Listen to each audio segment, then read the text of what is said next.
I'm Mia, 28 years old. I married Oliver 5 years ago. We don't have children yet because of our busy work lives. Oliver and I met through a friend's introduction and we hit it off right away.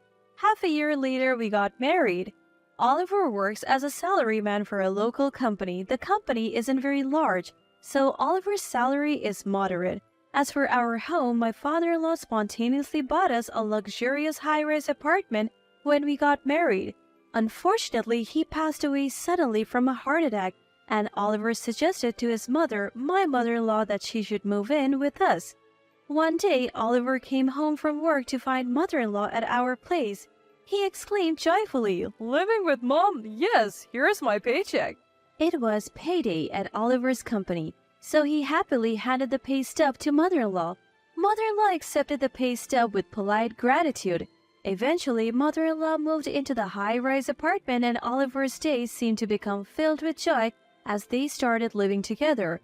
About 3 months after our marriage, I noticed something. Mother-in-law was incredibly obsessed with cleanliness to the point of being a neat freak. If a speck of dust fell on the dining table, she would be so upset that she would stop eating, and this happened more than once. If there was even one hair in the bathtub, it would cause a commotion and she would demand that the water be completely replaced. At first, I was puzzled by mother-in-law's obsession with cleanliness, but now I have gotten used to it, and I know what to be careful about, so I feel more at ease. Mother-in-law is very strict with me but very kind to my husband Oliver. When Oliver comes home from work, mother-in-law waits for him at the front door, taking his bag as soon as he opens the door. Then she asks, "Do you want to shower first or have dinner?" If Oliver says he wants to shower first, mother-in-law promptly prepares a towel and a change of clothes and even joins him in the bathroom to wash his back. Then she dries him with a towel when he comes out of the bath. About dinner, mother-in-law had something to tell me when she started living with us. "I know all about Oliver's likes and dislikes, so I'll be the one to make Oliver's food." After my mother-in-law said that, I no longer had to make Oliver's meals. As days went by, I felt more and more out of place. Oliver was always concerned about his mother's mood and he stopped talking to me as much. One day, I asked Oliver, who do you value more, me or your mom?" What kind of silly question is that? Of course, both of you are important. "I don't feel that way." Don't worry about it. A few days later, I saw something I wasn't supposed to. I was doing all the laundry, but mother-in-law was hand-washing her clothes again after I had washed them. She must think my washing doesn't get the dirt out. I was so shocked that I asked mother-in-law, "Mother-in-law, are you unhappy with my laundry?" "Oh, you saw me? It's not that I am dissatisfied, but I prefer to wash them myself." "Then can you put your laundry in a separate basket next time? I won't touch anything in that basket." "My, what an impertinent daughter-in-law. Oliver must feel so sorry to have you as a wife." Why would he feel sorry? Please explain clearly." "Enough of this. I don't want to talk to a daughter-in-law like you." "I understand." That night, I planned to talk to Oliver about mother-in-law when he got home, but as usual, mother-in-law was waiting at the entrance and they went straight to the shower together. In the bathroom, I heard mother-in-law talking excitedly, probably bad-mouthing me. Oliver came out, glanced at me but said nothing and had dinner with his mother. After dinner, as soon as Oliver and I went into the bedroom, he burst out, "Mia, I heard you said terrible things to Mom. Why are you bullying her?" "I never said anything terrible and I am not bullying her." "Mom was crying earlier. She said you were bullying her." "Oliver, you only believe what mother-in-law says, not me." Hey, don't get cheeky. I believe Mom. If you don't want to live with her, you should leave." At that moment, I felt that our marriage was a failure, and I was thinking of getting divorced if something triggered it. No, I was waiting for something to trigger it. About a month later, I was cleaning the room one morning. As I was cleaning around the bed, I found a lot of trash. I was puzzled but removed it. That's when it happened. I felt someone's presence and looked towards the door to see mother-in-law standing there. She must have been watching how I cleaned.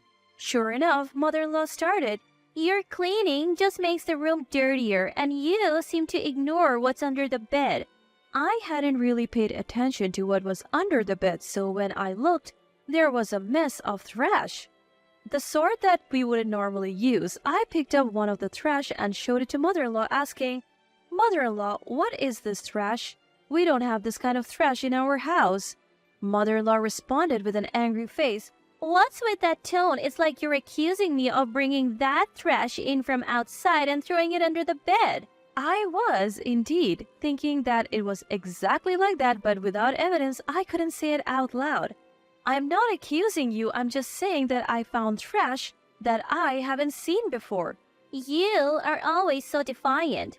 Can't you simply apologize for not cleaning properly?" "I don't think I need to apologize that much." "Oh, how dreadful. A daughter-in-law defying her mother-in-law. The world is coming to an end." "I'm not defying you. If I were Oliver, I would kick out a daughter-in-law like you. Poor Oliver." At that moment, I was so glad to hear those words which I had been waiting for. "Understood. I'll do as mother-in-law says. I'll leave now." Mother-in-law seemed a bit surprised by those words. I continued, "Since I'm a terrible wife for Oliver, I'll divorce him." Mother-in-law said with a pleased face, "Oh, really? That's too bad. Oliver will miss you." "I guess so, but I feel relieved." That's when I decided to divorce Oliver. That night, when Oliver came home from work, he and mother-in-law were whispering in the bathroom as usual. When Oliver came out, he said to me, I heard from Mom that you want to divorce me. I don't mind, but are you sure? "You don't love me. I can't live with you anymore." Alright, I understand. I'll take care of all the divorce procedures. For some reason, Oliver wanted to finish the process quickly. "You don't have to worry. I won't demand alimony." That's a given. That's my line. The next day, I packed my belongings and left the luxurious high-rise apartment. Thinking back, my mother-in-law and husband were conspiring to kick me out of the upscale apartment. They must both be satisfied. I visited a friend from college after being kicked out. Amy glanced at my luggage and said, "Mia, did you leave your house?" "You caught me." "I could tell right away by your luggage." My friend was still single, so I asked to stay for a while. Sorry, but can I stay here for a bit?" "Of course, you can stay as long as you want." "Thank you." I truly felt the importance of having a best friend. Since she helped me when I was in trouble, I made a mental promise to help Amy if she ever needed it. The following week, I had to go to the high-rise apartment. I got a call from mother-in-law saying that my signature was needed on the divorce papers. I didn't want to go, but since it was a signature for the divorce papers, I reluctantly left. When I arrived at the high-rise apartment, mother-in-law and Oliver seemed overly pleased about having driven me out. It felt like they were gloating. "Oh, Mia, it's been a while. You look well." Mother-in-law was speaking in a way that made my teeth grate. Oliver was smiling, saying something he had never said to me before. Mia, how are you? Always take care of yourself. Their words gave me a chill. "I have brought the signed divorce papers. Oliver, please sign them and submit them. Goodbye." I was about to go home, but mother-in-law said, "Mia, don't hurry home. Stay and relax." Yeah, stay and eat something. "Actually, the meal is already prepared. It's your favorite." Reluctantly, I stayed for a meal at Oliver's home, thinking that if Oliver and mother-in-law had been this attentive before, we would never have divorced. Mother-in-law and Oliver didn't seem to want me to leave even after dinner. I had a bad feeling. I felt like there was some ulterior motive, and my suspicion was confirmed. Mother-in-law said, "By the way, Mia, Oliver's company has gone bankrupt and we have lost our income. About the compensation money in the divorce case." I felt like I understood the reason for today's unusual kindness when mother-in-law mentioned the compensation money in the divorce. We agreed to waive the compensation money in the divorce case, didn't we? I didn't say that. I didn't hear that conversation either. No, you definitely said it when I said I wouldn't claim the compensation money in the divorce. Oliver said it was obvious, and that was his line. I don't know what you're talking about. Do you have evidence? I thought these two are no good. Now they want the compensation money from the divorce and are going back on their previous promise. Reluctantly, I took 2 documents from my bag. They were the pay stubs of Oliver and me just before we separated. I had taken them with me when I left the high-rise apartment just in case. Here are Oliver's and my pay stubs. Please take a close look. My salary written on those 2 pay stubs was more than twice Oliver's. The company I worked for was very strict, but the salary was very good, and my college friends were envious. So what? Do you want to brag about your salary by showing us this? You are such a rotten woman, Oliver. It's good that you divorced her. Say what you want, but as you can see from these pay stubs, almost all the living expenses were covered by my salary. What are you trying to say? Moreover, Oliver spent all his salary on himself. What's wrong with me spending my own money? Is what this woman saying true, Oliver? Oliver just makes a face as if he's bitten into something bitter and says nothing. What I want to say is that Oliver has never supported me financially as a husband. We were getting by on your salary, so what's wrong with that? No, it's not okay. Oliver, I asked you before to contribute some of your salary to our living expenses, didn't I? I don't know. That's right. Just like now, Oliver pretended not to know. Oliver, answer properly. If you respond like that, you will lose to this woman. And there's one more thing, probably something even mother-in-law doesn't know. What is it? Tell me. Oliver has a large debt from payday loans and the like, right? As I said this, Oliver clicked his tongue and looked away. Mother-in-law said, What about it, Oliver? Do you really have debt? Answer me. Oliver, still looking away, answered, Yeah, but I'll win it back with horse racing and pay it all off, so it's no problem. Oliver, how much debt do you have? Well, if I sell this high-rise apartment, it's enough to wipe out the debt. Oh, Oliver, how could you? Mother-in-law started crying at that. How about selling this high-rise apartment for your beloved Oliver, mother-in-law? Mother-in-law didn't answer and was only crouched down crying.